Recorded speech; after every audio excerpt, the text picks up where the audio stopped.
वय 52. हां. मला 8 दिवस झाले यायला, पण मला रिझल्ट आहे. माझे पाय गुडघ्याचं दुखणं कमी झालं. कसला त्रास होता? मला फक्त गुडघ्याचाच त्रास होता. अच्छा, गुडघ्याचा त्रास होता. ठीक आहे. ते गुडघ्याच्या त्रासामुळे तुम्हाला किती वेदना होत होत्या ते सांगाल? उठाय बसायचा त्रास होत होता मला. ओके. मला हात टेकून मी उठायची, पण आता 8 दिवसांनी मला खूप फरक वाटला. खूप फरक वाटलाय. बरं मला सांगा, पहिल्या दिवशी जेव्हा तुम्ही आल्या होत्या तेव्हा मी तुम्हाला बघितलं होतं तर खूप जास्त म्हणजे थकलेल्या वाटत होत्या, पण तुम्ही थेरपी घेतल्याच्या नंतर तुम्हाला काय फील झालं आणि कसं वाटलं?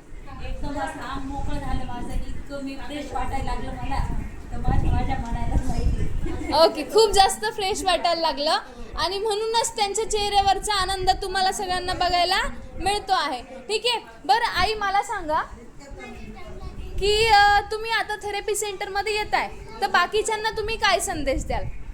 फरक आहे असं वाटलं. मी दररोज जायचा, कंटिन्यू येत जा. ओके. थेरपीचा खूप फरक. दवाखान्यात जायपेक्षा थेरपीला जात जा असं सांगतो. ओके ठीक आहे. Thank you so much I. आणि तुम्ही सुद्धा कंटिन्यू थेरपी करायची आहे. जेवढं जास्तीत जास्त थेरपी घेता येईल तेवढं घेण्याचा प्रयत्न करायचा. एकदम अशी झोपी एकदम व्यवस्थित यायला. Okay, thank you so much.